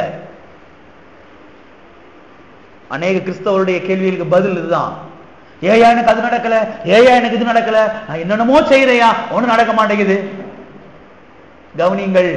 உங்களுடைய மனதும் உங்களுடைய வாயும் தேவனோடு அவருடைய வார்த்தையோடு ஒத்து போகிறதா என்பதை அலசி ஆராய்ந்து பாருங்கள். நீங்கள் வீட்டில் இருக்கும் பொழுது, நீங்க வேலைக்கு போகும்போது, ஆபீஸ்ல இருக்கும் போது, தோட்டத்தில் இருக்கும் பொழுது, ஸ்கூல்ல இருக்கும் பொழுது, காலேஜில் இருக்கும் பொழுது, உங்களுடைய மனதும் உங்களுடைய வாயும் தேவனுடைய வார்த்தையோடு ஒத்து போகிறதா இல்ல வேறதோடு கூட ஒத்து போகிறதா என்பதை கொஞ்சம் அலசி ஆராய்ந்து பாருங்கள். சரி செய்யும் பொழுது தேவனுடைய வாக்குத்தத்தங்கள் பொய்யுரையாத தேவனுடைய வாக்குத்தத்தங்கள் மெய்யாகவே உங்களுடைய வாழ்க்கையில் பலிக்கும். மெய்யாகவே பலிக்கும். யாரா இருந்தாலும் பலிக்கும். எந்த சமுதாயத்தை சேர்ந்தவங்களா இருந்தாலும் பலிக்கும். யாருக்கு வித்தியாசமே இல்லை. தேவன் மனுஷர்களிடத்தில் பட்சபாதம் உள்ளவர் அல்லவே. எனவே உங்களுடைய வாயை தேவனுடைய வார்த்தையோடு கொண்டு செல்லுங்கள். உங்களுடைய மனதை தேவனுடைய வார்த்தையோடு கொண்டு செல்லுங்கள். நான் சொல்லுகிறேன், நல்ல எதிர்காலம் உங்களுக்கு காத்திருக்கிறது. ஆசீர்வாதமான எதிர்காலம், சுகமான எதிர்காலம், ஆரோக்கியமான எதிர்காலம், வெற்றி உள்ள எதிர்காலம், நன்மையான எதிர்காலம், செழிப்பான எதிர்காலம், ஐஸ்வர்யமான எதிர்காலம் உங்களுக்கு காத்திருக்கிறது. ஆமென். எத்தனை பேர் செய்ய போறீங்க? பாஸ்டர், எப்படி பாஸ்டர் வேலை பார்த்துக்கிட்டே இந்த மனதை ஆண்டவரோடு ஒத்து போறது? இப்ப விவரத்துக்கு வர்றேன். வேலை பார்த்துக்கிட்டே வேண்டாம் சிந்திக்கிறீங்களே, எப்படி சிந்திக்கிறீங்க? வேலை பார்த்துக்கிட்டு என்னென்னமோ சிந்திக்கிறீங்க. அதை சிந்திக்க முடியும்னா வேலை பார்த்துக்கிட்டே கர்த்தருடைய வார்த்தையை சிந்திக்க முடியுமா முடியாதா? சிலரை நான் பார்த்துருக்கேன், நீங்களும் பார்த்துருப்பீங்க. ரோட்ல தன்னால பேசிட்டு போறாங்க, பார்த்துருக்கீங்க? நல்ல மனுஷன் தாங்க, கிறுக்கலாம் முடியல, பைத்தியம்லாம் கிடையாது, அவங்க நல்ல மனுஷன் தான். ஆனா பாத்தீங்கன்னா அன்னைக்கு ஒரு டிவியில பாருங்க, இப்படி தன்னால பேசிட்டு போறவங்க பூரா கேமரா வச்சு போட்டோ எடுத்து போட்டு விட்டான். தன்னால அவன் பாட்டு ரோட்ல பாருங்க, நல்ல பேக்கெல்லாம் போட்டிருக்காரு, நல்லா இருக்கிறாரு பார்க்க. அவர் பாட்டுக்கு புலம்பிக்கிட்டு போறாரு ரோட்ல. சில சகோதரிகள் புலம்பிக்கிட்டு போறாங்க, அவங்க பாட்டுக்கு பேசிட்டு போறாங்க. ஆபீஸ் முடிஞ்சு வெளியில ரோட்ல. நல்ல மனுஷன் தான். நான் என்ன சொல்ல வரேன்னா, வேண்டாதெல்லாம் பேச முடியும்னா தேவனுடைய வார்த்தையில என்ன செய்ய முடியும்? போகும்போது வரும்போதும் பேச முடியும். காய்கறி அறுத்துக்கிட்டே தேவனுடைய வார்த்தையை பேச முடியும். அரிசியை கழுவிக்கிட்டே தேவனுடைய வார்த்தையை பேச முடியும். துணியை துவச்சுக்கிட்டே தேவனுடைய வார்த்தையை பேச முடியும். வேண்டாம் பேசுவதை நிறுத்துங்கள், அது உங்களுடைய வாழ்க்கையை கெடுத்து போட்டுரும், ஆசீர்வாதத்தை இழக்க வச்சிரும். தேவனுடைய வார்த்தையை நீங்கள் பேசலாம். ஆபீஸ்ல வேலை பார்த்துக்கிட்டே, மிஷினை ஓட்டிக்கிட்டே தேவனுடைய வார்த்தையை பேசலாம், தேவனுடைய வார்த்தையை சிந்திக்கலாம். நான் சொல்லுகிறேன், இது வந்து விட்டது என்று சொன்னால் நான் சொல்றேன், வேண்டாதான் ஓடியே போயிரும். பெரிய ஆசீர்வாதமான ஒரு எதிர்காலம் உங்களுக்கு நிச்சயமா என்ன செய்யும்? அமையும். இதைத்தான் கிறிஸ்தவ உலகம் இன்றைக்கு கவனிக்காமல் போய்விட்டது. இதை கவனிக்காமல் போய்விட்டதுனாலதான் வேற ஏதோ இதுல இறங்கி விட்டது. வேற ஏதோ இறங்கி பாருங்க, மாம்சீகமா எவ்வளவு காரியத்துல அவங்க இறங்கி போயிட்டாங்க. பட்டியை போடணும், மொட்டையை போட்டு தேய்க்கணும், எச்சி விழுங்காம இருக்கணும், நைட்டெல்லாம் விழிச்சு ஜெபம் பண்ணணும், அதை போடக்கூடாது, இதை போடக்கூடாது, சென்ட் போடக்கூடாது, சோப்பு போட்டு குளிக்க கூடாது, தலைக்கு எண்ணெய் தைக்க கூடாது, நீளமா முடிய வைக்க கூடாது, என்னென்னமோ கட்டுப்பாடு பாருங்க. அவங்க செய்ய வேண்டிய செய்ய தவறினபடினாலே எங்கேயோ போயிட்டாங்க பாருங்க. நீங்கள் கவனிங்கள், ஒரு காரியத்தை நீங்கள் கவனிக்க வேண்டும். நீங்கள் தோற்று போவதற்கு பாவம் செய்ய வேண்டிய அவசியமே இல்லை. திங்கட்கிழமை நடந்த தரிசனம் உள்ள வாலிபர்கள் அந்த தலைப்பில், வாலிபர் மீட்டில் தான் நான் சொன்னேன். நீங்கள் தோற்று போவதற்கு ஏதோ ஒரு பாவத்தை செய்ய வேண்டிய அவசியமே கிடையாதுங்க. அந்த பாவம் செஞ்சுட்டாங்க, இந்த பாவம் செஞ்சுட்டாங்க, அதனால தான் கெட்டு போயிட்டாங்க. இல்ல இல்ல, எந்த பாவம் நீங்க செய்யாம இருக்கலாம். உங்களுடைய மனதை பிசாசு டேங் பண்ணி விட்டுட்டானா எதிர்காலம் கெட்டு போய்விடும். பிசாசு உங்களுடைய மனதை திருப்பிட்டான வேற தசைக்கு, எதிர்காலமே ஸ்பாயில், அவ்வளவுதான், முடிஞ்சு. நீங்க பாவம் செய்ய வேண்டிய அவசியம், விபச்சாரம் பண்ண வேண்டியது, வேசித்தனம் பண்ண வேண்டியதுல, சிகரெட் குடிக்க வேண்டியதுல, கஞ்சா குடிக்க வேண்டிய அவசியம் கிடையாது. உங்களுடைய மனது தேவனுடைய வார்த்தைக்கு நேராக இல்லாமல், உங்களுடைய வாய் தேவனுடைய வார்த்தைக்கு நேராக இல்லாமல் வேற திசையில திரும்பிடுச்சுன்னா நீங்கள் தோற்று போய் விடுவீர்கள். இது பிசாசுக்கு நல்லா தெரியும். எனவேதான் அநேக கிறிஸ்தவருடைய மனதையும் வாயையும் வேற என்கிட்ட திருப்பி விட்டுட்டான், தோற்று போய் விட்டார்கள். அவங்க இப்படி இருக்கிறாங்க, இவ்வளவு சர்ச்சுக்கு போயும் அவருடைய மனது வாயும் எங்கே திரும்பி இருக்கிறது என்பதை கவனிக்க வேண்டியது அவசியமா இருக்கிறது. நீங்கள் கவனித்து சரி செய்வீர்கள் என்று சொன்னால் நல்ல எதிர்காலம் உங்களுக்கு காத்திருக்கிறது. எத்தனை பேருக்கு நல்ல எதிர்காலம் வேணும்? நல்ல எதிர்காலம் வேணும் என்று சொன்னால் உங்களுடைய மனதையும் உங்களுடைய வாயையும் பொய்யுரையாத தேவனுடைய வாக்கு தத்தங்களுக்கு நேராய் திருப்புங்கள். நான் சொல்லுகிறேன், நிச்சயமாய் நல்ல எதிர்காலம் உங்களுக்கு அமையும். ஆமென். சரி, இப்பொழுது பொய்யுரையாத தேவன் எந்த அளவிற்கு அவருடைய வாக்கு தத்தங்களை நிறைவேற்றினார் என்பதை நாம் பார்ப்போம். 1 ராஜாக்கள், பொய்யுரையாத தேவன் எந்த அளவுக்கு அவருடைய வாக்கு தத்தங்களை நிறைவேற்றினார் என்பதை நாம் பார்ப்போம். 1 ராஜாக்கள் 8:56 தாம் வாக்கு தத்தம் பண்ணினபடியெல்லாம் தம்முடைய ஜனமாகி இஸ்ரவேலுக்கு இளைப்பாறுதலை அருளின கர்த்தருக்கு ஸ்தோத்திரம். அவர் தம்முடைய தாசனாகிய மோசேயை கொண்டு சொன்ன அவருடைய நல் வார்த்தைகளில் எல்லாம் ஒரு வார்த்தையானாலும் தவறி போகவில்லை. இங்கே ராஜாவாகிய சாலமோன் தேவாலயத்தை கட்டி அதற்கு பிரதிஷ்டை செய்துவிட்டு இஸ்ரவேல் ஜனங்களை பார்த்து என்ன சொல்லுகிறான் என்றால், கர்த்தர் இஸ்ரவேல் ஜனங்களுக்கு எதையெல்லாம் வாக்கு பண்ணினாரோ அதையெல்லாம் செய்து முடித்து அவர்களுக்கு இளைப்பாறுதலை அருளினார். எனவே அவருக்கு ஸ்தோத்திரம். அது மாத்திரமல்ல, அவர் மோசேயை கொண்டு சொன்ன அவருடைய நல் வார்த்தைகளில் எல்லாம் ஒரு வார்த்தையானாலும் தவறி போகவில்லை என்று சொல்லுகிறான். அவர் சொன்ன அவருடைய நல் வார்த்தைகள் எல்லாம் ஒரு வார்த்தையாகிலும் தவறி போகவில்லை. பொய்யுரையாத தேவன் எந்த அளவுக்கு அவர் சொன்ன வார்த்தைகளை அவர் நிறைவேற்றினார் என்பதை இங்கே நாம் கவனிக்க வேண்டும். எத்தனை கவனிக்கிறீங்க? எனவே இங்கே நாம் காண்பது என்னவென்றால், நம்முடைய தேவன் பொய்யுரையாதவர், அவர் சொன்னதையெல்லாம் செய்கிறவர், அவர் வாக்கு மாறாதவர், அவருடைய வார்த்தைகள் ஒன்று கூட தவறுவதில்லை. அவருடைய வார்த்தைகள் எல்லாம் நல் வார்த்தைகள், அவருடைய வார்த்தைகள் தீமையான வார்த்தைகள் அல்ல என்பதை இங்கே நாம் காண்கிறோம். அது மட்டுமல்ல, கர்த்தர் உங்களுக்கும் கூட ஏதோ ஒன்றை வாக்கு பண்ணியிருப்பார் என்றால் நிச்சயமாகவே அதை நிறைவேற்றுவார். அவைகள் தரையிலே விழுவதில்லை, அவைகள் தரையிலே விழுவதில்லை. எத்தனை விசுவாசிக்கிறீங்க? கர்த்தர் எனக்கு சில வாக்கு திட்டங்கள் கொடுத்திருக்கிறார் பாஸ்டர், நான் சொல்றேன் நிச்சயமாய் அது நிறைவேறும். அது தரையிலே விழவே விழாது. உங்களுக்கு சொன்ன அவருடைய வார்த்தைகள் நிச்சயமாகவே என்ன செய்யும்? நிறைவேறும். பாருங்க, இவ்வளவு வருஷமா நான் அதை அனுபவிச்சு சொல்றேன். ஏதோ ஒரு பிரசங்கத்தை நான் உங்களுக்கு பண்ணணுமே சொல்லி இன்னைக்கு பண்ணல, இதை நான் அனுபவிச்சு சொல்றேன். கர்த்தர் என்னுடைய வாழ்க்கையெல்லாம் பாருங்க எவ்வளவோ வாக்கு தத்தங்களை எனக்கு கொடுத்திருக்கிறார். அந்தந்த காலகட்டத்தில் அந்தந்த நேரத்தில் எனக்கு கர்த்தர் வாக்கு தத்தங்கள் கொடுத்திருக்கிறாரு. அந்த வாக்கு தத்தங்களை எல்லாம் கர்த்தர் எனக்கு நிறைவேற்றி இருக்கிறார். இன்னமும் சில வாக்கு தத்தங்களை கொடுத்திருக்கிறார். அதை வருகிற நாட்களிலே நிறைவேற்ற போகிறார். என்ன சொல்ல வரேன்னா, கர்த்தர் எனக்கு கொடுத்திருக்கிற எந்த ஒரு வாக்கு தத்தமும் அது நிறைவேறாமல் போகவே போகல. நான் சொல்றேன், என்னைய சொல்றேன், நான் அது அனுபவிச்சு சொல்றேன். அதான் உங்களுக்கு நான் தைரியமா சொல்றேன்.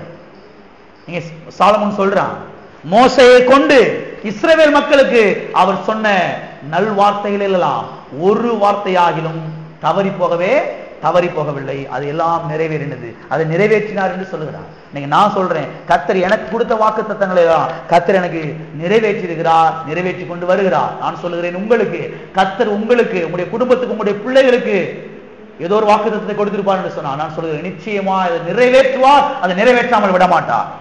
ஆமென். ஒருவேளை கொஞ்சம் தாமதமாகலாம் ஒரு சில காரணத்தினாலே, ஆனால் நிறைவேறாமல் போகவே போகாது, நிச்சயமாய் நிறைவேறும். எனவேதான் எவ்வளவேனும் பொய்யுரையாத இந்த தேவனுடைய வாக்கு தத்தங்களை நீங்கள் என்ன செய்ய வேண்டும்? பார்க்க வேண்டும். வாசிப்போம் 2 ராஜாக்கள் 10ஆம் அதிகாரம் 10ஆம் வசனம்.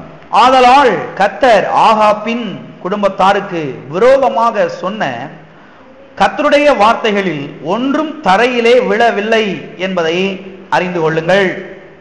கர்த்தர் தம்முடைய ஊழியக்காரனாகிய எலியாவை கொண்டு சொன்னதை செய்தார் என்றான். கர்த்தருடைய வார்த்தைகளில் ஒன்றும் தரையிலே விழவில்லை. அந்த வார்த்தை கவனிங்க. இரண்டாவதாக, கர்த்தர் தம்முடைய ஊழியக்காரனாகிய எலியாவை கொண்டு சொன்னதை செய்தார். எனவே உங்களுக்கும் கூட கர்த்தர் உங்களுடைய ஊழியக்காரன் மூலமாக ஏதோ ஒன்றை சொல்லி இருக்கலாம். நிச்சயமாகவே கர்த்தர் என்ன செய்வார்? நிறைவேற்றுவார். சூழ்நிலையை பார்க்கும்போது ஒண்ணுமே நடக்காத மாதிரி தெரியலாம். அதனால சூழ்நிலையை பார்க்க கூடாது. சூழ்நிலையை பார்க்கும்போது அதை எதையும் பார்க்கும்போது ஒருவேளை கர்த்தர் நம்மளை கை விட்டுட்டாரு, எங்கேயோ ஓடி போயிட்டாரோ, இன்னும் ஒன்றும் நடக்காத மாதிரி, என்னமோ எப்படி போய்கிட்டு இருக்கேன்னு சொல்லி யோசிக்கிறாங்க. இல்ல, கர்த்தர் நிச்சயமா செய்வார், நிறைவேற்றுவார். இங்கே நாம் பார்க்கிறோம், கர்த்தருடைய வார்த்தைகளில் ஒன்றும் தரையிலே விழவில்லை என்பதை, அவர் சொன்னதையெல்லாம் செய்தார் என்பதை இங்கே நாம் பார்க்கிறோம். எனவே நம்முடைய தகப்பன் ஒரு நாளும் பொய்யுரையாதவர் என்பதை நாம் அறிந்து கொள்ள வேண்டும். கவனிங்க, இது தெரியாதனாலே தான் வாக்குத்தத்தத்தின் மேலே கண்களை பதிக்காமல் தங்கள் முழங்காலின் மேலேயும் தங்கள் உபவாசத்தின் மேலேயும் அநேக கிறிஸ்தவ விசுவாசிகள் கண்களை பதித்து வைத்திருக்கிறார்கள். கவனிங்க, முழங்காலுக்காக கர்த்தருக்கு ஸ்தோத்திரம், உபவாசத்துக்காக கர்த்தருக்கு ஸ்தோத்திரம். முழங்கால் போட முடிஞ்சவங்க முழங்கால் போட்டு ஜெபம் பண்ணுங்க. முழங்கால் போட்டு ஜெபம் பண்ண முடியாதவங்க உட்கார்ந்துகிட்டே ஜெபம் பண்ணுங்க. எத்தனை பேர் இருக்கிறீங்க? உபவாசம் இருக்க முடிஞ்சா இருங்க. உபவாசம் இருக்க முடியாதுன்னா நல்லா சாப்பிட்டு ஜெபம் பண்ணுங்க. உபவாசத்துக்காக கர்த்தருக்கு ஸ்தோத்திரம், முழங்காலுக்காக கர்த்தருக்கு ஸ்தோத்திரம். ஆனால் ஒரு நாளும் நம்முடைய முழங்காலின் மேலேயும் நம்முடைய உபவாசத்தின் மேலேயும் நம்முடைய கண்கள் பதிக்கப்பட கூடாது. கர்த்தருடைய வாக்குத்தத்தத்தின் மேலே நம்முடைய கண்கள் பதிக்கப்பட வேண்டும். இதைத்தான் கிறிஸ்தவ உலகம் கவனிக்கவில்லை. அவங்க கண்ணெல்லாம் எங்க இருக்குது? முழங்கால தான் இருக்குது. நெடுமுழங்கால போட்டு ஜெபம் பண்ணா கர்த்தர் ஜெபத்தை கேட்டுவார் பிரதர். இது வரைக்கும் கேட்காம இருந்ததுக்கு காரணமே அதான். உங்க கண் எங்க போயிடுச்சு? அமைதியா இருக்கிறீங்க. உங்க கண்ணு எங்க போயிடுச்சு? உங்க முழங்கால், உங்க மாம்ச முழங்கால போயிடுச்சு. ஆனா உங்க கண்ணு எங்க இருக்கணும்? பொய்யுரையாத தேவனுடைய வாக்கு தத்தத்தின் மேலே இருக்க வேண்டும். நீங்க அநேக கிறிஸ்தவ விசுவாசிகளுடைய கண்ணு எங்க போயிடுச்சுன்னா அவங்க வயிற்று மேல. 3 நாள் உபவாசம் போட்டு ஜெபம் பண்ணி கர்த்தர் கேட்கலையே பிரதர். அப்ப 7 நாள் போடுவோம். 7 நாள் போட்டு கேட்கல. அப்ப 21 நாள் போடுவான். 21 நாள் போட்டும் கேட்கல. அப்ப 41 நாள் போடுவான். 41 நாள் போட்டும் கேட்கல. கண்ணு எங்க போயிடுச்சுன்னா இவங்களுடைய வயிற்றின் மேலே.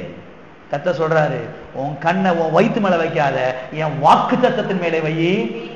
எளிமையாக உன்னுடைய வாழ்க்கையில் நான் காரியங்களை என்ன செய்வேன். அநேக கிறிஸ்தவ விசுவாசிகள் தோற்று போனதுக்கு காரணம் என்ன? அநேக ஊழியக்காரர்கள் தோற்று போனதுக்கு காரணம் என்ன?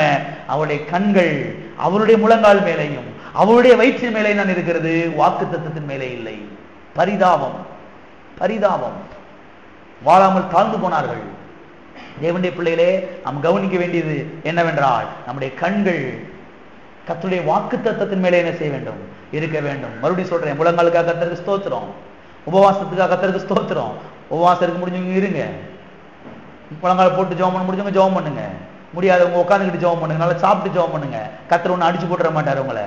ஆனால் நீங்கள் கவனிக்க வேண்டிய ஒரு முக்கியமான காரியம் என்ன? உங்களுடைய கண்கள் கர்த்தருடைய வாக்கு தத்தத்தின் மேலே என்ன செய்ய வேண்டும்? இருக்க வேண்டும். ஆமென். அங்கே இருக்கும் பொழுது மெய்யாகவே காரியங்கள் உங்களுடைய வாழ்க்கையிலே பலிக்க ஆரம்பிக்கும். ஆமென், ஆமென். சத்தத்தை காணோம். வாசிப்போம். 1 சாமுவேல் 3ஆம் அதிகாரம் 19ஆம் வசனம். சாமுவேல் வளர்ந்தான், கர்த்தர் அவனோடே கூட இருந்தார். அவர் தம்முடைய எல்லா வார்த்தைகளிலும் ஒன்றையாகிலும் தரையிலே விழுந்து போக விடவில்லை. என்ன வாஸ்த வசனமே வாசிக்கிற மாதிரி இருக்குது. எல்லா வசனமும் ஒரே மாதிரி போய்கிட்டு இருக்குது. அதை நீங்க கவனிக்கிறதுக்காக தான் எல்லாத்தையும் வாசி காமிச்சிட்டு இருக்கிறேன். அது திரும்ப திரும்ப ஏன் வாசிக்கிறேன்னா, இதை இந்த மாதிரி வசனம் நிறைய இருக்குது வேதத்துல. திரும்ப திரும்ப அதை வாசிக்கிறதுக்கு காரணம் என்ன? உங்களுடைய மனதிலே ஆழமாய் பதிய வேண்டும். எது பதிய வேண்டும்? அவர் தம்முடைய எல்லா வார்த்தைகளிலும் ஒன்றாகிலும் தரையிலே விழுந்து போக விடவில்லை. விழுந்து போக விட மாட்டார். உங்களுக்கு வாக்கு பண்ணின வார்த்தைகளை அவர் நிச்சயமாக என்ன செய்வார்? நிறைவேற்றுவார். இன்னைக்கு மனுஷன் என்ன பார்த்தா பாருங்க, வார்த்தையை தரையில விழ விட்டுறான். வார்த்தை தரையில விழுந்துருது மனுஷன் பேசுற வார்த்தை. ஆனால் கர்த்தர் தரையில விழ விடுகிற தேவன் அல்ல, அவர் எல்லாவற்றையும் நிறைவேற்றுகிற தேவன். ஆமென். எல்லா கரங்க வைத்து சொல்லுவோம், கர்த்தர் எனக்கு கொடுத்த வாக்கு தத்தங்களை அவர் நிச்சயமாகவே நிறைவேற்றுவார். அவைகள் ஒன்றாகிலும் தரையிலே விழுந்து போக விடமாட்டார். ஆமென். வாசிப்பு இன்னொரு வசனம். யோசுவாவின் புஸ்தகம், யோசுவா 21:45. கர்த்தர் இஸ்ரவேல் குடும்பத்தாருக்கு சொல்லி இருந்த, யாருக்கு சொல்லி இருந்த? இஸ்ரவேல் குடும்பத்தாருக்கு சொல்லி இருந்த நல் வார்த்தைகளில் எல்லாம் ஒரு வார்த்தையும் தவறி போகவில்லை. எல்லாம் நிறைவேறிற்று. எல்லாம் சொல்லுங்க, எல்லாம் நிறைவேறிற்று. யாருக்கு சொன்ன வார்த்தைகள்? இஸ்ரவேலருக்கு தேவன் சொன்ன வார்த்தைகள். இஸ்ரவேல் குடும்பத்தாருக்கு. பாருங்க, புதிய ஏற்பாட்டில் நாம் வாசிக்கிறோம், நாம் தான் இன்றைக்கு இஸ்ரவேலர்களாம். நாம் ஆவிக்குரிய இஸ்ரவேலர்கள். எல்லாம் சொல்லுங்க, நான் ஆவிக்குரிய இஸ்ரவேலன். அவங்க எல்லாம் மாம்சத்தின் பிரகாரம் இஸ்ரவேலர்கள், நாமெல்லாம் ஆவிக்குரிய இஸ்ரவேலர்கள். நான் சொல்லுகிறேன், கர்த்தர் உங்களுக்கு, உங்கள் குடும்பத்துக்கு ஏதோ ஒன்றை வாக்கு பண்ணியிருப்பார் என்று சொன்னால் அது நிச்சயமாய் நிறைவேறும். அது நிறைவேறாமல் போகாது. எல்லாம் நிறைவேறும். ஏதாவது சொல்லுங்க. எல்லாம் நிறைவேறும். பாதி நிறைவேறும் பாஸ்டர், பாதி நிறைவேறாது பாஸ்டர், அது வேற யாரோ சொன்னதா இருக்கும். கர்த்தர் சொன்னதுன்னா நிச்சயமா எல்லாமே நிறைவேறும். எல்லாம் நிறைவேறும். என்னென்ன சொன்னாரோ அத்தனை என்ன செய்யும்? நிறைவேறும். ஆமென். எனவே கர்த்தர் உங்களை பற்றி, உங்கள் குடும்பத்தை பற்றி, உங்கள் ஊழியத்தை பற்றி, உங்கள் பிள்ளைகளை பற்றி, உங்களுடைய பிசினஸை பற்றி, உங்களுடைய தொழிலை பற்றி, உங்களுடைய எதிர்காலத்தை பற்றி, உங்களுடைய விவகாரத்தை பற்றி ஏதாவது சொல்லி இருப்பார் என்றால் அதை நிச்சயமாகவே நிறைவேற்றுவார். எத்தனை விசுவாசிக்கிறீங்க? ஆமென். நிச்சயமாய் நிறைவேற்றுவார். அது மாத்திரமல்ல, நம்முடைய தேவன் தம்முடைய வார்த்தையை தீவிரமாய் நிறைவேற்றுகிறார் என்று சத்தியவேதம் சொல்லுகிறது. நிறைவேற்றுவார் கிடையாது, தீவிரமாய் நிறைவேற்றுவாராம். ஏதாவது சொல்லுங்க. தீவிரமாய் நிறைவேற்றுவார். வாசிப்போம். எரேமியா 1:12. அப்பொழுது கர்த்தர், நீ கண்டது சரியே, என் வார்த்தையை தீவிரமாய் நிறைவேற்றுவேன் என்றார். கர்த்தர் இங்கே சொல்லுகிறார், என் வார்த்தைகளை தீவிரமாய் நிறைவேற்றுவேன். மெல்லமல்ல, தீவிரமாய் நிறைவேற்றுவேன் என்று சொல்லுகிறார். எல்லா கரங்களும் சொல்லுவோம். கர்த்தர் எனக்கு கொடுத்த வாக்கு தத்தங்களை தீவிரமாய் நிறைவேற்றுகிறார். எல்லா கரங்களை தட்டி கர்த்தரை ஸ்தோத்திரிப்போம். ஆமென். கர்த்தர் எனக்கு கொடுத்த வாக்கு தத்தங்களை தீவிரமாய் நிறைவேற்றுவார். வீட்டுக்கு போகும்போது சொல்லிக்கிட்டே போங்க, ஆண்டவரே நீர் எனக்கு கொடுத்த வாக்கு தத்தங்களை தீவிரமாய் நிறைவேற்றுகிறபடியால் உமக்கு ஸ்தோத்திரம், உமக்கு ஸ்தோத்திரம், உமக்கு நன்றி. மனதையும் வாயையும் கர்த்தருடைய வார்த்தைக்கு நேராய் திருப்ப வேண்டும். இப்படித்தான் திருப்புறது. கர்த்தாவே நீர் எனக்கு கொடுத்த வாக்கு தத்தங்களை தீவிரமாய் நிறைவேற்றுகிறீர். மெல்லமா இல்ல, தீவிரமாய் நிறைவேற்றுகிறபடியால் உமக்கு ஸ்தோத்திரம். எனவே பொய்யுரையாத தேவன் அவருடைய வாக்கு தத்தங்களை நம்முடைய வாழ்க்கையில் நிச்சயமாகவே தீவிரமாக என்ன செய்வார்? நிறைவேற்றுவார். ஆனால் ஒரு கண்டிஷன். என்ன கண்டிஷன்? அவருடைய வாக்கு தத்தங்கள் நம்முடைய வாயிலும் நம்முடைய மனதிலும் இருக்க வேண்டும். இதுதான் கண்டிஷன். அவருடைய வாக்கு தத்தங்கள் நம்முடைய வாயிலும் நம்முடைய மனதிலும் இருக்கும்போதுதான் தீவிரமாக என்ன செய்வார்? நிறைவேற்றுவார். எந்த அளவுக்கு தீவிரமா வாயை திறந்து பேசுறீங்களோ அந்த அளவுக்கு தீவிரமா நடக்கும். எத்தனை விளங்குது? சிலர் இங்க சொல்றதோட சரி, இந்த இடத்தை விட்டு வெளியே போனா அவ்வளவுதான், அப்படியே போவாங்க பாருங்க. என்னங்க சிஸ்டர் இப்படி போய்கிட்டு இருக்கிறீங்க? ஒண்ணுமில்ல பாஸ்டர். என்னங்க பிரதர் இப்படி போறீங்க? ஒண்ணுமில்ல. இப்படியே போவாங்க பாருங்க. கவனிங்க, தேவனுடைய வார்த்தைகள், வாக்கு தத்தங்கள் உங்களுடைய வாழ்க்கையில தீவிரமாய் நிறைவேற வேண்டும் என்றால் தேவனுடைய வார்த்தைகள் உங்களுடைய மனதிலேயும் உங்களுடைய வாயிலையும் என்ன செய்ய வேண்டும்? இருக்க வேண்டும். எந்த அளவுக்கு உங்க வாயை திறந்து தீவிரமா தேவனுடைய வாக்கு தத்தங்களை பேசுறீங்களோ அந்த அளவுக்கு தீவிரமான உங்களுடைய வாழ்க்கையில தேவனுடைய வாக்கு தத்தங்கள் நிறைவேறும். எத்தனை விளங்கிடுச்சு? ஒண்ணுமே நடக்கலைங்க, ஒண்ணுமே நடக்கலைன்னு சொல்லி புலம்பாதீங்க.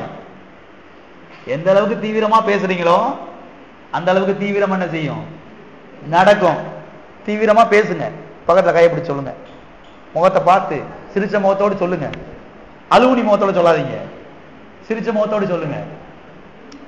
தேவனுடைய வாக்கு தத்தங்கள் உங்களுடைய வாழ்க்கையிலே தீவிரமாய் நிறைவேற வேண்டும் என்றால் தேவனுடைய வார்த்தைகள் உங்களுடைய வாயிலே தீவிரமாய் இருக்க வேண்டும். தீவிரமாய் தேவனுடைய வாக்கு தத்தங்களை நீங்கள் பேசும் பொழுது தேவன் அவருடைய வாக்கு தத்தங்களை தீவிரமாய் நிறைவேற்றுவார். ஆமென். தீவிரமா பேசுங்க. வேண்டாதெல்லாம் பேசாதீங்க, புலம்பி கொட்டாதீங்க. எத்தனை விளங்குது? புலம்பி கொட்டாதீங்க. தேவனுடைய வார்த்தையை தீவிரமா என்ன செய்யுங்கள்? பேசுங்கள். அது மட்டும் இல்ல, நம்முடைய தகப்பன் ஏதோ ஒன்றை சொல்லிவிட்டு அவர் தூங்கி விடுகிற தேவன் அல்ல. ஏதோ ஒன்று சொல்லிட்டு அவர் தூங்கி விடுகிற தேவன் அல்ல, தூங்கி விடுகிற தகப்பன் அல்ல, அவர் உறங்கி விடுகிற தகப்பன் அல்ல, அவர் தீவிரமாய் நிறைவேற்றுகிற தகப்பன். எனவே பொய்யுரையாத தேவன் என்னவெல்லாம் சொல்லி இருக்கிறாரோ அதை சத்திய வேதத்திலே கண்டுபிடித்து அவருக்கு என்ன செய்ய வேண்டும்? நினைப்பூட்ட வேண்டும். இதுதான் ஜெபம். ஜெபம் என்றால் நம்முடைய பிரச்சனை எல்லாம் ஆண்டவரிடத்துல கொட்டி தீக்கிறது கிடையாது. இன்னைக்கு அநேகர் பாருங்க, ஜெபம் ஒண்ணு முட்டையை போடுவாங்க, முக்காடை போடுவாங்க, நெடுமுழங்கால் நிற்பாங்க, தலையை ஆட்டுவாங்க, பிரச்சனை எல்லாம் கொட்டி தீர்த்துருவாங்க. ஆண்டவரே அது ஆண்டவரே, ஆண்டவர் இது ஆண்டவரே, இப்படி ஆண்டவரே, அப்படி ஆண்டவரே, ஏன் ஆண்டவர் சும்மா இருக்கிறீங்க? ஏன் ஆண்டவரை போய் பார்த்துக்கிட்டு இருக்கிறீங்க? கொட்டி தீர்த்துருவாங்க. தீர்த்த உடனே உங்களுக்கு ஒரு பெரிய ஆறுதல், அப்பா நம்மளுடைய பிரச்சனையெல்லாம் ஆண்டவரை கொட்டி தீர்த்தாச்சு. பதில் வந்துச்சா? அதான் வரலை. ஏன் வரலை? பிரச்சனையை கொட்டக்கூடாது. அதுக்கு தான் பிரச்சனையை கொட்டாம தேவனுடைய சமூகத்தில் போய் தேவனுடைய வாக்கு தத்தங்களை என்ன செய்ய வேண்டும்? தேவனுக்கு நினைப்பூட்ட வேண்டும். கர்த்தாவே, இந்த பிரச்சனை இருக்கிறது உண்மைதான், நான் இல்லைன்னு சொல்லல, ஆனால் நீர் எனக்கு வாக்கு பண்ணியிருக்கிறீர். வியாதி இருக்கிறது உண்மைதான், நீர் எனக்கு வாக்கு பண்ணியிருக்கிறீர். குறைவு இருக்கிறது உண்மைதான், நீர் எனக்கு வாக்கு பண்ணியிருக்கிறீர். அதுக்குரிய வாக்கு தத்தங்களை பாருங்க, கர்த்தருக்கு என்ன செய்ய வேண்டும்? நினைப்பூட்ட வேண்டும். நினைப்பூட்டும் பொழுது நான் சொல்லுகிறேன், ஜெபத்திலே நீங்கள் பதிலை பெற்றுக் கொள்வீர்கள். ஜெபத்துல போய் ஆண்டவரே வியாதியின் கொடுமைனால தாங்க முடியல ஆண்டவரே, வியாதி போக மோசமாகிட்டு போதா ஆண்டவரே, அதுக்கு பிறகுதான் புலம்புறது. அதுக்கு பதிலா இயேசுவின் தழும்புகளால் நான் குணமானேன், இனி ஒரு நாள் நான் வியாதியா இருக்க மாட்டேன். ஆண்டவரே சாப்பாட்டுக்கே வழி இல்லாம போயிருச்சு ஆண்டவரே, என்ன ஆண்டவரே போக போக ஒண்ணுமில்லாம போயிட்டே போறேன் அப்படின்னு சொல்றதுக்கு பதிலா என் தேவன் தம்முடைய மகிமையின் ஐஸ்வரியத்தின்படி என்னுடைய குறைவுகள் எல்லாம் கிறிஸ்து இயேசுவுக்குள் நிறைவாக்குகிறார். ஆமென். கர்த்தரின் மேய்ப்பரா இருக்கிறார், இனி ஒரு நாள் நான் ஓட்டாண்டியா இருக்க மாட்டேன். ஆமென். ஜெபத்துல போய் இப்படிதான் பேசணும். நீங்க ஆண்டவரை கண் நோக்கி பாருங்க ஆண்டவரே அப்படிலாம் சொல்லக்கூடாது. பிரச்சனைக்கான பதிலை நீங்கள் பேச வேண்டும். எனவே ஜெபம் என்பது தேவனுடைய வாக்கு தத்தங்களை ஆண்டவருக்கு நினைப்பூட்டுகிற ஒரு நேரம் தான் ஜெபம். எனவே ஜெபத்துல போய் பிரச்சனைய பாருங்க சொல்லி ஓன்னு ஒப்பாரி வைக்க கூடாது. சிலர் ஒப்பாரி வச்சிருவாங்க பாருங்க, மூக்கு சிந்தி சிந்தி கீழே போடுவாங்க. ஆண்டவரே அழுவாங்க பாருங்க. ஒப்பாரி வைக்கிறதுக்கு கம்பெனிக்கு ஒரு ஆளையும் கூப்பிடுவாங்க, வாங்க சிஸ்டர் நீங்க நம்ம 2 சேர்ந்து ஒப்பாரி வைப்போம் ஆண்டவருக்கு. ஒப்பாரி வைக்கிறீங்க, அது செத்து போன வீட்டுல ஒப்பாரி வைப்பான். இது ஆண்டவருடைய சமூகம், இங்க வந்து ஒப்பாரி வச்சுக்கிட்டு இருக்கிறது. ஒப்பாரி வைக்கிறத நிறுத்திச்சு கடவுளுடைய வாக்கு தத்தங்களை கர்த்தாவை இப்படி சொல்லி இருக்கிறீர், இப்படி சொல்லி இருக்கிறீர், அடுத்த வாரத்தை எடுத்து காமிக்க போறேன். இப்படி சொல்லி இருக்கிறீர், இப்படி சொல்லி இருக்கிறீர் ஆண்டவரே, சுகத்தை குறித்து இப்படி சொல்லி இருக்கிறீர், ஆரோக்கியத்தை குறித்து இப்படி சொல்லி இருக்கிறீர், வெற்றியை குறித்து இப்படி சொல்லி இருக்கிறீர், ஐஸ்வர்யத்தை குறித்து இப்படி சொல்லி இருக்கிறீர், பணத்தை குறித்து இப்படி சொல்லி இருக்கிறீர், தீர்க்காயத்தை குறித்து இப்படி சொல்லி இருக்கிறீர், நன்மை குறித்து இப்படி சொல்லி இருக்கிறீர், நல்ல எதிர்காலத்தை குறித்து இப்படி சொல்லி இருக்கிறீர், ஆசீர்வாதத்தை குறித்து இப்படி சொல்லி இருக்கிறீர் ஆண்டவரே, நிறைவேற்றினபடி ஆளுமுக்கு ஸ்தோத்திரம். ஆமென். ஜெபம் முடிஞ்சு. ஜெபத்துக்கு சீக்கிரமா பதில் வந்துடும். ஆமென். இது தெரியாதனாலதான் அநேக கிறிஸ்தவ விசுவாசிகள் பாருங்க கர்த்தருடைய சமூகத்துல போய் நின்று ஓன்னு ஒப்பாரி வைக்கிறாங்க. கர்த்தர் சொல்றாரு, ஏன்பா இப்படி ஒப்பாரி வைக்கிற, நீங்க யாரு செத்தா போயிட்டாங்க, நானும் செத்து போகல, நான் 3ஆம் நாள் உயிர் தெழுந்து இன்னைக்கு நல்ல உயிரோட உட்கார்ந்து இருக்கிறேன், ஏன் இப்படி அழுகிற? அருமையான தேவனுடைய பிள்ளைகளே, தேவனுடைய சமூகத்துல போய் தேவனுடைய வாக்கு தத்தங்களை என்ன செய்யுங்கள்? நிறைவேற்றுங்கள். பிரச்சனைக்கு பதிலாகிய அவருடைய வாக்கு தத்தங்களை நிறைவேற்றுங்கள். நிச்சயமாய் அவருடைய வாக்கு தத்தங்களை அவர் என்ன செய்வார்? நிறைவேற்றுவார். ஆமென். ஓகே, ஒரு உதாரணத்தை நாம் பார்த்து முடிப்போம். அடுத்த வாரத்திலே மற்றதை நாம் தொடர்ந்து பார்க்கலாம். பொய்யுரையாத தேவனிடம் எவ்வாறு ஜெபித்தார்கள் என்பதை நாம் பார்க்க போகிறோம். பொய்யுரையாத தேவனிடத்திலே எவ்வாறு ஜெபித்தார்கள் என்பதை நாம் பார்க்க போகிறோம். முதலாவதாக ஆபிரகாமை குறித்து நாம் பார்ப்போம். திருப்பிக் கொள்வோம். ஆதியாகமம் 15ஆம் அதிகாரம். பொய்யுரையாத தேவனிடத்திலே தேவனுடைய தாசர்கள் எப்படி ஜெபித்தார்கள் என்பதை நாம் பார்ப்போம். ஆதியாகமம் 15.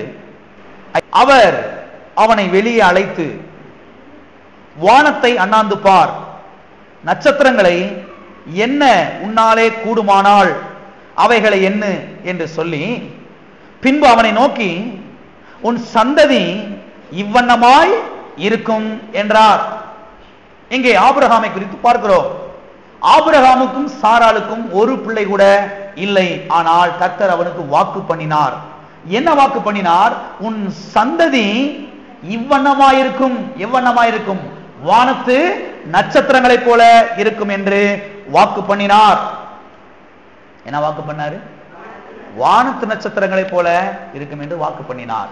கர்த்தர் பாருங்க, ஆபிரகாமை வெளியே அழைத்துன்னு போட்டிருக்குது. எல்லாம் சொல்லுங்க, வெளியே அழைத்து. சத்தமா சொல்லுங்க, வெளியே அழைத்து. அப்ப உள்ள உட்காந்து என்னமோ பண்ணியிருந்தது. வெளியே அழைத்துனா உள்ள உட்காந்துக்கிட்டு என்னத்தையும் யோசிச்சுட்டு இருந்திருக்கிறான் ஆளு. வயசு 100 ஆயிடுச்சு. 100 வயசான ஆளுக்கு எப்படி குழந்தை பிறகுன்னு யோசிச்சு இருந்திருக்கிறான். விளங்குதா? நான் பைபிள் எடுத்து காமிக்கிறேன். அதான் அவன் யோசித்தான். உள்ள உட்காந்துக்கிட்டு கர்த்தர் வாக்கு பண்ணியிருக்கிறாரு, ஆனா ஒன்னும் நடக்கலை. என்னமோ என்ன செய்யறது? எலும்பெல்லாம் தளர்ந்து போச்சு, பெலெல்லாம் போயிடுச்சு, தோலெல்லாம் சுருங்கி போச்சு, தலையெல்லாம் நரைச்சு போச்சு, இனிமேல் எப்படி எனக்கு குழந்தை பிறக்கும் என்ன பாருங்க. இதவே பார்த்துக்கிட்டு இருக்கிறான். ஒருவேளை அழுதுட்டான்னு தெரியல. சாராள் அவ வீட்டுக்கு சமைக்கிறதுக்கு இங்கிட்டு குறுக்கு குறுக்க போயிருந்திருப்பான். தக்காளி எடுக்க, பச்சை மிளகா எடுக்க, பூசணிக்காய் எடுக்கிறதுக்கு இங்கிட்டு குறுக்க போயிருந்திருப்பான். அப்போ மனைவியை பார்த்துருப்பாங்க. தலை நரைச்சு போச்சு, வயசாகி போச்சு. வயசானவ எப்படி பிள்ளைய பாப்பா? எத்தனை புரியுது நான் சொல்றது? சாராலே கூப்பிட்டு பாக்குறேன். என்னங்க, சரி வேலையை பார்ப்போ, என்ன செய்ய? கர்த்தர் பார்த்தாரு, இது சரிப்பட்டு வராது, முதல்ல நீ வெளியே வா, நீ வெளியே வா, முதல்ல உள்ள உட்காராத, வெளியே வா முதல்ல. கூப்பிட்டு வர்றாரு. வானத்தை பாருன்னு சொல்றாரு. வானத்தை பாரு, இங்க சுருங்கி போன தோலை பார்க்காத, தளர்ந்து போன எலும்பு பார்க்காத, நரைச்சு போன முடிய பார்க்காத. இதற்கு விளங்குது? உன் மனைவியே பார்க்காத. இதெல்லாம் பார்த்தா நிச்சயமா உனக்கு என்ன செய்யாது, குழந்தை இந்த ஜென்மத்துல பிறக்காது. இங்க நீ முதல்ல வெளியே வா, வானத்து நட்சத்திரங்களை பார். ஆண்டவரை பார்த்துட்டு, ஆண்டவரே, கர்த்தர் கேட்டாரு, எண்ணிட்டியாப்பா? என்ன ஆண்டவரே, என்ன முடியல ஆண்டவரே. இப்ப நான் சொல்றேன், வானத்து நட்சத்திரங்களை போல உனக்கு பிள்ளைகள் பிறப்பார்கள். இவ்வண்ணமாய் இருக்கும் உன் சந்ததி, இவ்வண்ணமாய் இருக்கும். கர்த்தர் பாருங்க, இங்க நம்ம கற்றுக் கொடுக்கக்கூடிய ஒரு பாடம் என்ன? மகனே, பிரச்சனையை பார்க்காத, என்னுடைய வாக்கு தத்தங்களை பார். பிரச்சனையை பார்க்கிற வரைக்கும் பிரச்சனை மாறாது. என்னுடைய வாக்கு தத்தங்களை பார்ப்பான் என்று சொன்னால் பிரச்சனைகளை நான் மாற்றுவேன், நான் சுகமாக்குவேன். உன் சரீரத்தை, உன்னுடைய சரீரத்தை 25 வாலிபனை போல மாற்ற என்னால முடியும். என்னுடைய வாக்கு தத்தங்களை நீ பார் என்று கர்த்தர் சொல்கிறார். எனக்கு விளங்குது? பிரச்சனையை பார்க்காதீங்க, போராட்டத்தை பார்க்காதீங்க, அது இது இல்லை என்று பார்க்காதீங்க. அதையெல்லாம் மாற்றுவதற்கு கர்த்தருக்கு 1 செகண்ட் தான். கண்ணை மூடி திறக்கிறவர்களை அவர் மாற்றுவார்கள் அவற்றையும். ஆனால் நீங்கள் பார்க்க வேண்டியது ஒன்றே ஒன்று, என்ன? தேவனுடைய வாக்கு தத்தங்கள். அதான் பாருங்க, கர்த்தருங்க ஆபிரகாம் கற்றுக் கொடுக்கிறார். இந்த பாடத்தின் மூலமா நாம் கற்றுக்கொள்ளக்கூடிய பாடம் அதுதான். பிரச்சனையே பார்க்காத, போராட்டத்தையே பார்க்காத, அது இல்லை இது இல்லைன்னு சொல்லி பார்க்காத, அலுமினிய சட்டியே பார்க்காத, குண்டா சட்டியே பார்த்துட்டு இருக்காத, அரிசி பானை அப்பப்போ போய் எட்டி பார்க்காத, ஒன்னு இல்லையே ஒன்னு இல்லையே சொல்லி எதாவது இருக்கிறீங்க. அரிசி பானமல கைய வச்சு என்னுடைய களஞ்சியங்கள் பூரணமாய் நிரம்புகிறன்னு என்னுடைய வாக்கு தத்தங்களை சொல்லு. வாசு காமிச்சு பாருங்க. களங்கள் தானியத்தால் நிரம்புகிறது, ஆலைகளில் திராட்சரசம் வழிந்து ஓடுகிறது. அதை சொல்லு. சமையல் அறைக்குள்ள நின்றுகிட்டு டப்பாவத்துக்கு தொப்புடிக்கிற போடாத, ஒண்ணு இல்லைன்னு சொல்லி வாக்கு தத்தங்களை சொல்லு. எனவே பாருங்க, அதையும் பார்க்கறதுக்கு பதிலா தேவனுடைய வாக்கு தத்தங்களை பார்ப்பது அது நமக்கு மிகவும் நல்லது. நமக்கு ஆசீர்வாதத்தை என்ன செய்யும்? கொண்டு வரும். இருக்கிறீங்க. அது மாத்திரமல்ல, கர்த்தர் வாக்கு பண்ணின போது பாருங்க, உடனடியாக பெரிய ஒரு அளவிலே ஆபிரகாமினாலே விசுவாசிக்க முடியாவிட்டாலும் போக போக அவன் அதிகமாய் விசுவாசிக்க ஆரம்பித்தான். இதைத்தான் நீங்கள் கவனிக்க வேண்டும். எடுத்த உடனே பெரிய லெவலில் அவன் விசுவாசத்துல ஆபிரகாம் ஒன்னும் சொன்ன உடனே டக்குன்னு விசுவாசத்துல அடுத்த நாளே அவன் குழந்தையும் பிறந்துடல. கர்த்தர் பாருங்க, இதெல்லாம் அப்படி கற்றுக் கொடுத்துக்கிட்டே வர்றாரு. வானத்து நட்சத்திரங்களை பார், பூமியின் தூளை பார் என்று பாருங்க, இப்படி ஒண்ணுனா கற்றுக் கொடுத்துக்கிட்டே வர்றாரு. பாரு, நான் கூட உடன்படிக்கை பண்றேன், உடன்படிக்கை நிமித்தமான நிறைவேற்றும் சொல்லி பாருங்க, சில காரியங்களை பாருங்க கர்த்தர் அவனுக்கு அப்படியே கற்றுக் கொடுத்துக்கிட்டே வர்றாரு. எனவே பாருங்க, வாக்குத்தத்தம் பண்ண உடனேயே ஆபிரகாம்னால பெரிய ஒரு லெவல்ல விசுவாசத்துல முடியல. ஆனா கொஞ்சம் கொஞ்சம் மனசு ஆரம்பித்தான், விசுவாசிக்க ஆரம்பித்தான். நீங்கள் கூட அப்படித்தான். வாக்குத்தத்தங்களை கர்த்தர் உங்களுக்கு கொடுக்கும் பொழுது எடுத்த உடனே பெரிய ஒரு லெவல்ல உங்களால விசுவாசிக்க முடியாம இருக்கலாம். ஆனா விசுவாசிக்காம இருந்துடக்கூடாது. தொடர்ந்து என்ன செய்ய ஆரம்பிக்கணும்? விசுவாசிக்க ஆரம்பிக்கணும். அதை வாயத்திற்கு பேச ஆரம்பிக்கணும். அதை மனதில் வைக்க ஆரம்பிக்க வேண்டும். மனதை வாயில் வைக்கும் பொழுது பாருங்க, விசுவாசம் வளர ஆரம்பிக்கிறது. பாருங்க, விசுவாசம் வளர வளர வாக்குத்தத்தங்கள் நிறைவேற ஆரம்பிக்கிறது. எனவே பொய்யுரையாத தேவனுடைய வாக்கு தத்தங்களை பாருங்க, இருக ஆபிரகாம் பற்றி கொண்டான், உறுதியாக ஆபிரகாம் பற்றி கொண்டான். எனவேதான் கர்த்தர் அந்த வாக்கு தத்தங்களை அவனுக்கு என்ன செய்தார்? நிறைவேற்றினார். அது மாத்திரமல்ல, ரோமருக்கு எழுதின நிருபம் 4ஆம் அதிகாரம் 19ஆம் வசனம் இவ்விதமாய் சொல்லுகிறது. வாசிப்போம், அதை வாசித்து நாம் முடிப்போம். அவன் விசுவாசத்தில் பலவீனமா இருக்கவில்லை. அவன் ஏறக்குறைய 100 வயது உள்ளவனாய் இருக்கும் போது தன் சரீரம் செத்து போனதையும் சாராளுடைய கற்பம் செத்து போனதையும் எண்ணாது இருந்தான். எல்லாம் சொல்லுங்க, எண்ணாது இருந்தான். பார்க்காது இருந்தான் போடல. பார்க்கிறது வேற, எண்ணாது இருக்கிறது வேற. பார்க்கத்தான் செஞ்சான் ஒய்ஃபை டெய்லியும். ஆனா சாராளுடைய கற்பம் செத்து போனதை, சுருங்கி போனதை அவன் எண்ணாது இருந்தான். எண்ணாது இருந்தான். கவனிங்க, ஆபிரகாம் 100 வயதாக இருக்கும்போது தன் சரீரம் செத்து போனதையும் தன் சாராளுடைய சரீரம் செத்து போனதையும் எண்ணாதிருந்தான். எண்ணாதிருந்து பொய்யுரையாத தேவனுடைய வாக்கு தத்தங்களை தேவனுக்கு நினைப்பூட்டிக் கொண்டே இருந்தான் என்று இங்கே சொல்லுகிறது. எனவேதான் கர்த்தர் என்ன பண்ணினார் என்றால் தம்முடைய வாக்கு தத்தங்களை ஆபிரகாமுக்கு உறுதிப்படுத்தினார். எல்லாரும் கவனிங்க, எண்ணாதிருந்தான் என்றால் எப்படின்னா, பார்க்காதிருந்தான் போடல, எண்ணாதிருந்தான்.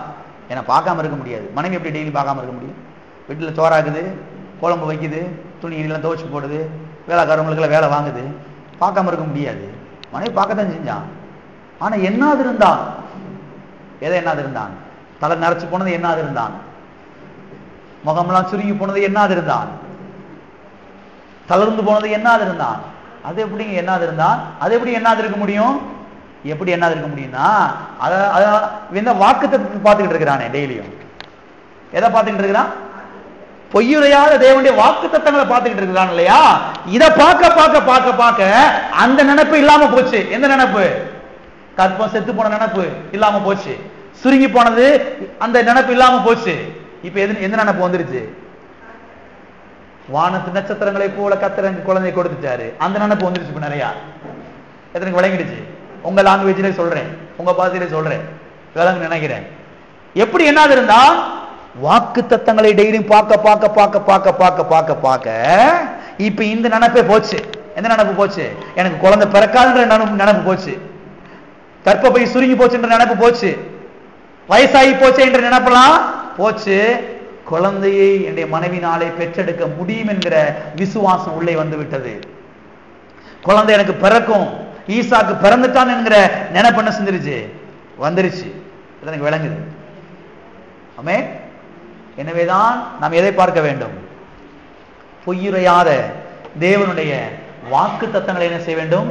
நாம் பார்க்க வேண்டும். கவனிங்க, இன்றைக்கும் பாருங்க, நாமும் கூட தேவனுடைய வாக்கு தத்தங்களை தான் தேவனுக்கு என்ன செய்ய வேண்டும்?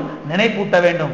ஆபிரகாம் நினைப்பூட்டினதை போல, கர்த்தாவே இவ்வளவாய் உன்னுடைய சந்ததி இருக்குன்னு சொன்னீரே என்று பாருங்க, தேவனுக்கு நினைப்பூட்டி கொண்டே வருகிறான். நினைப்பூட்ட நினைப்பூட்ட நினைப்பூட்ட பாருங்க, அற்புதம் நடக்க ஆரம்பித்தது.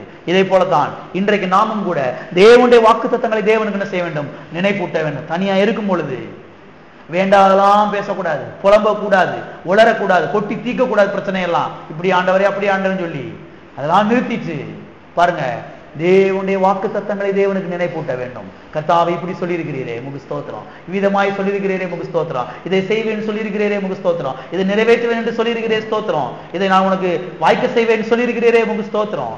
திரும்ப திரும்ப திரும்ப திரும்ப தீவிரமாய் பேச பேச பேச பேச நான் சொல்லுகிறேன், தேவனுடைய வாக்கு தத்தங்கள் தீவிரமாய் உங்களுடைய வாழ்க்கையிலே நிறைவேறும். பாருங்க, ஜெபத்திலே மாத்திரமல்ல, மற்ற எல்லா நேரங்களிலும் கூட இவ்விதமாய்த்தான் பாருங்க, நீங்க தேவனுடைய வாக்கு தத்தங்களை என்ன செய்ய வேண்டும்? நினைப்பூட்ட வேண்டும். நேரம் கிடைத்தால் அங்கே இங்கே என்ன செய்யக்கூடாது? ஓடக்கூடாது. பாருங்க, மனம் தளர்ந்து போகக்கூடாது. பாருங்க, மனம் சோர்ந்து போகக்கூடாது. தொடர்ந்து தேவனுடைய வாக்கு தத்தங்களை அவருக்கு என்ன செய்ய வேண்டும்? நினைப்பூட்ட வேண்டும். நினைப்பூட்டும் பொழுது நிச்சயமாகவே கர்த்தர் உங்களுடைய வாழ்க்கையிலே அவருடைய வாக்கு தத்தங்களை என்ன செய்வார்? நிறைவேற்றுவார். நம்முடைய தேவன் எவ்வளவு வேணும் பொய்யுரையாத தேவன். ஆமே. எல்லாம் எளிமையாக இருப்போம். அடுத்த வாரத்தை நாம் தொடர்ந்து பார்ப்போம். அடுத்த வாரத்தில் இன்னும் அதிகமாக எடுத்து காண்பிக்கிறேன், எப்படி இந்த வாக்கு தத்தங்களை எல்லாம் ஆண்டவருக்கு நினைப்பூட்டுறது, எடுத்து காமிக்கிறது. எந்த பிரச்சனைக்கு, எந்த காரியத்துக்கு எந்தெந்த வாக்கு தத்தங்களை எடுத்து கர்த்தருக்கு காண்பிக்க வேண்டும். எல்லாரும் கண்களை மூடி கர்த்தரை நோக்கி பார்ப்போம். கர்த்தாவே, நீங்க கிறிஸ்தவ உலகமே தடமுருண்டு எங்கிட்ட போயிடுச்சு. முழங்கால், வயிறு இப்படி எப்படி இப்படியே போயிடுச்சு. கர்த்தாவே, என்னுடைய மனதை உமக்கு ஒப்பு கொடுக்கிறேன், என்னுடைய வாயை உமக்கு ஒப்பு கொடுக்கிறேன். ஆண்டவரே, என்னுடைய மனதும் வாயும் சரியாகும் பொழுது என்னுடைய வாழ்க்கை சரியாகிவிடும். என்னுடைய மனதும் என்னுடைய வாயும் உடைய வாக்கு தத்தங்களுக்கு நேராய் திரும்பி இருக்கும் பொழுது மெய்யாகவே என்னுடைய வாழ்க்கை பிரகாசம் உள்ள வாழ்க்கையாயிருக்கும். என்னுடைய மனதும் என்னுடைய வாயும் உடைய வார்த்தையோடு ஒத்து போகட்டும் ஆண்டவரே. உடைய வார்த்தையோடு ஒத்து போகட்டும். எங்கிட்ட போகக்கூடாது என் வாயும் மனதும். அதனால தான் இப்படி இருக்கிறேன். என்னுடைய மனதும் என்னுடைய வாயும் உடைய வாக்கு தத்தங்களோடு ஒத்து போகட்டும். அதுக்கு நேராய் திரும்பட்டும். அதுவே மனதில் வைக்க, அதுவே வாயை திறந்து பேச எனக்கு உதவி செய்வீராக. எனக்கு உதவி செய்வீராக. ஓ உமக்கு நன்றி, உமக்கு நன்றி. எவ்வளவேனும் பொய்யுரையாத தேவனே, எள்ளளவு கூட, தூசி அளவு கூட, ஒரு முடி அளவு கூட நீர் பொய் சொல்லாத தேவன். உங்களுடைய வாக்கு தத்தங்களை தீவிரமாய் என்னுடைய வாழ்க்கையில நீர் நிறைவேற்றுவீர் ஆண்டவரே. கர்த்தாவே உமக்கு ஸ்தோத்திரம். உடைய வார்த்தைகளை நான் தீவிரமாய் பேச எனக்கு உதவி செய்வீராக, உதவி செய்வீராக. உமக்கு நன்றி, உமக்கு நன்றி, உமக்கு நன்றி. நல்ல பிதாவே, கர்த்தராகிய இயேசு நாமத்தில் உம்முடைய சமூகத்திலே நாங்கள் வருகிறோம். எவ்வளவேனும் பொய்யுரையாத தேவனே, உமக்கு நாங்கள் நன்றி செலுத்துகிறோம். நீர் இன்றைக்கு எங்களோடு நீர் பேசினீர். கர்த்தாவே உமக்கு ஸ்தோத்திரம். இந்த வார்த்தைக்கு எங்களுடைய மனதை அர்ப்பணிக்கிறோம், எங்களுடைய வாயை அர்ப்பணிக்கிறோம். கர்த்தாவே வேண்டாததெல்லாம் பேசுவதை நிறுத்த ஆவியானவரே இது எங்களுக்கு உதவி செய்யும். தவறு விடும் பொழுது கர்த்தாவே சரி செய்து இந்த வாக்குத்தத்தத்துக்கு நேராக எங்களுடைய மனதை வாயை திருப்ப எங்களுக்கு உதவி செய்யுங்க நல்ல ஆவியானவரே. ஓ உமக்கு நன்றி, நன்றி ஆண்டவரே. அந்த இருக்கிற பிள்ளைகள் எல்லாம் உடைய கரத்தில் நாங்கள் கொடுக்கிறோம். உடைய வாக்கு தத்தங்கள் உடைய வாழ்க்கையை நிறைவேறட்டும் கர்த்தாவே. தீவிரமாய் நிறைவேற்றுவேன்னு சொன்னீரே கர்த்தாவே, தீவிரமாய் நிறைவேற்றுகிறபடியா நன்றி. உடைய வார்த்தையோடு கர்த்தாவர்கள் ஒத்து போக, கர்த்தாவின் வார்த்தையோடு கூட இவருடைய மனதையும் வாயும் கர்த்தா ஒத்து கொண்டு செல்ல இவர்கள் நீர் உதவி செய்வன்படியா நாங்கள் ஜெபிக்கிறோம். நல்ல எதிர்காலத்தில் வைத்திருக்கிறீர், அதற்காக நன்றி. செழிப்பான எதிர்காலம், ஐஸ்வர்யமான எதிர்காலம், சமாதானமான எதிர்காலம், ஆரோக்கியமான எதிர்காலம், வெற்றியான எதிர்காலத்தை இவர்களுக்கு நீ வைத்திருக்கிறபடியா ஸ்தோத்திரம். அவைகளை இவர்கள் சுதந்திரிக்கட்டும் இயேசு நாமத்தினாலே. அவ்விதமாய் செய்ததற்காக நன்றி. இயேசு நாமத்தில் பிதாவே. என் ஆத்துமாவே கர்த்தரை ஸ்தோத்திரி, என் ஆத்துமாவே கர்த்தரை ஸ்தோத்திரி. கர்த்தர் செய்த சகல உபகாரங்களையும் நம்முடைய கர்த்தராகிய இயேசு கிறிஸ்துவின் கிருபையும் பிதாவாகிய தேவனுடைய அன்பும் பரிசுத்த ஆவியானவருடைய அந்யோன்ய ஐக்கியமும் இப்போதும் எப்போதும் நம் அனைவரோடும் கூட சதாகாலங்களிலும் இருப்பதாக.